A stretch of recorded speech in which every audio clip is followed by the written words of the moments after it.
Welcome to another day of How to ABL. Today is Villain Alien Fracture Day. It is 9/4/2023.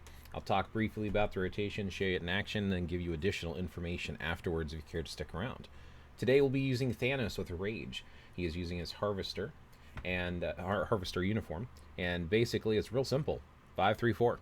Once the 4 is done, you do 2 cancel 1, and then you're going to do, when it's ready, a 6 delayed cancel, wait till the orb is thrown, and then repeat. 5-3-4.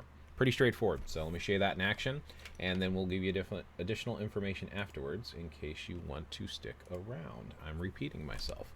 All right, let's pick up the orb, and then we're going to do 5-3-4. Go ahead and let that finish. Pop in your 2, and then do your 1.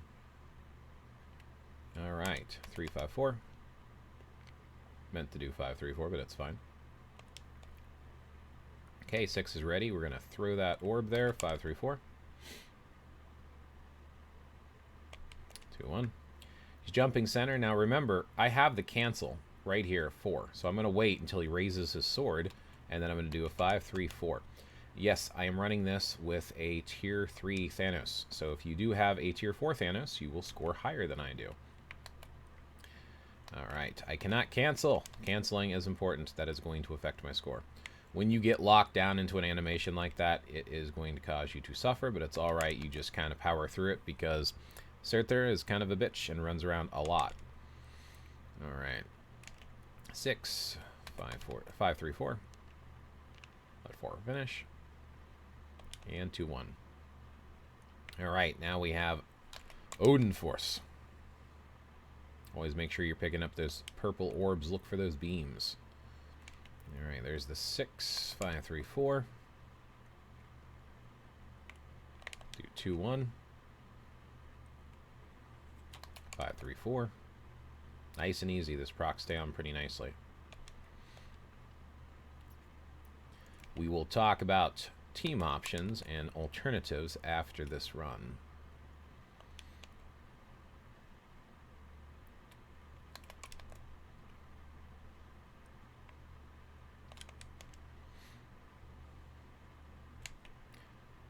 The 6. Oop, should have waited on that. I didn't realize he was about to jump center. Hopefully I can still get that orb there, but that's alright. We can still make this work. There's the cancel.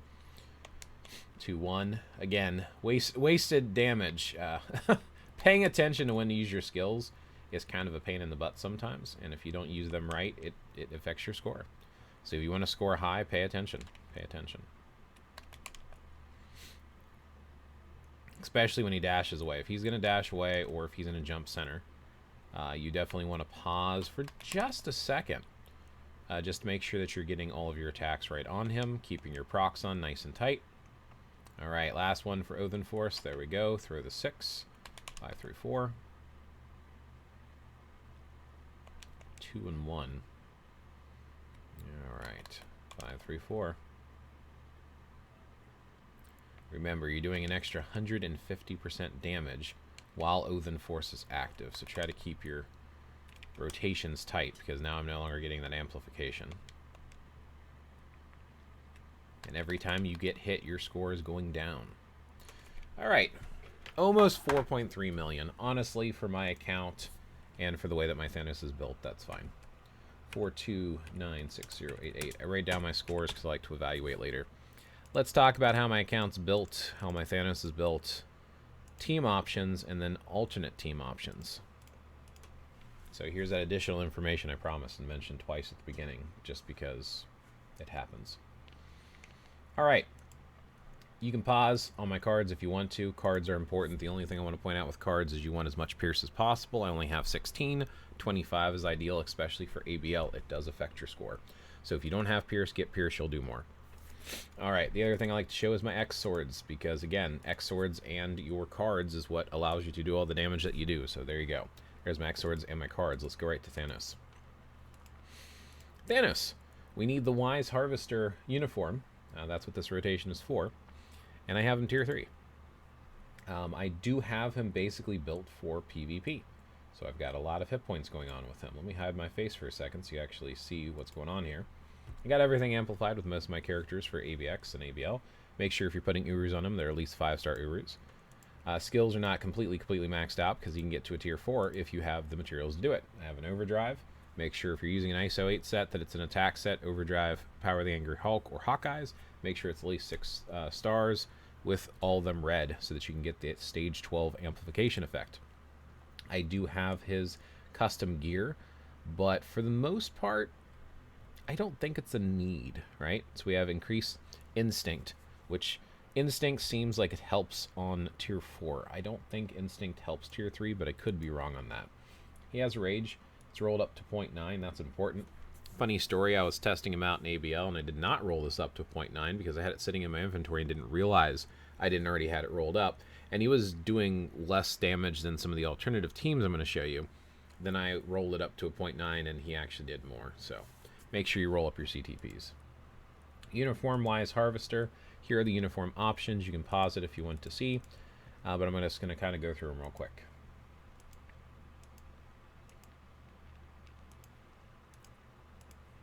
All right, let's talk about team, the team that I have built up, and alternate options, and then we'll wrap up the video. So I'm going to go back over here to Alliance Battle, and then I'm going to say Challenge. So Thanos is a self-lead, so you can double support him. He does increase all basic attacks by 50% for supervillains, which would be himself as well. So his self-leadership is not too bad. Enchantress, with her War of the Realms uniform, is a fantastic uniform. So let's talk about some of her passives. That is the wrong passive. So all allies gets increased mind resist and mind damage by 30%. Now you might be like, but Blaze, how does that help Thanos? It absolutely does not.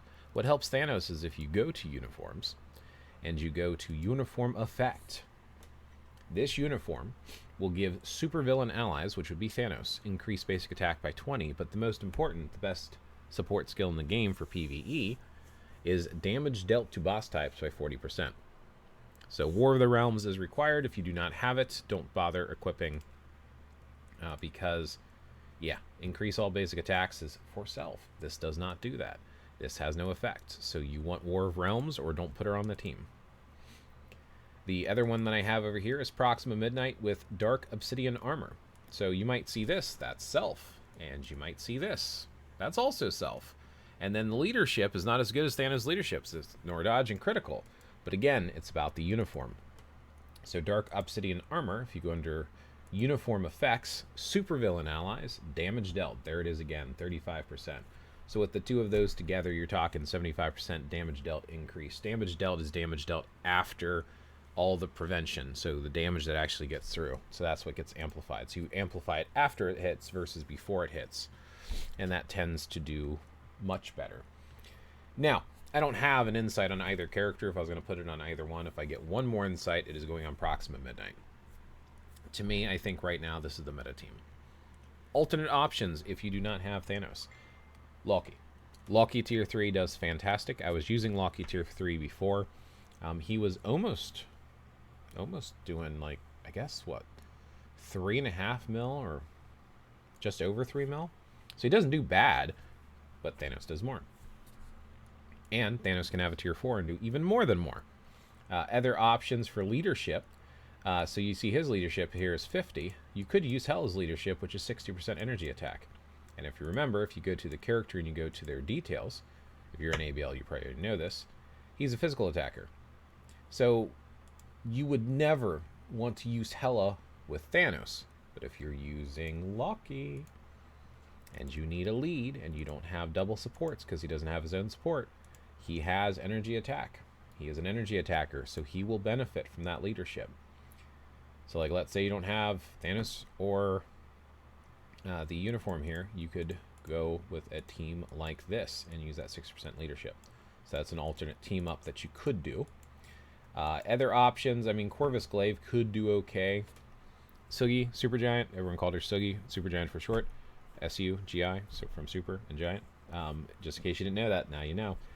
She probably is the third best under Loki. I would say Thanos, Loki, and then Supergiant, followed by Corvus Glaive. Maybe Malekith is better than... Yeah, I think he's better than Corvus Glaive. But I don't know if he's better than Supergiant. I haven't really, like, compared them apples to apples. But Malekith is not really on the radar. I don't think he's above Lucky from what I've seen other people doing with their accounts. So aside from those options, I mean, if you absolutely had no one else, Minerva used to be okay at ABX way back in the day, but has fallen off. I wouldn't use her at all. So there you go. That's the team I'm using, why I'm using it, and some suggestions on some alternatives. So hopefully this was helpful. If it was, consider a thumb up and commenting below. It helps the algorithm, and may your ABL scores be as high as possible. Have a good one.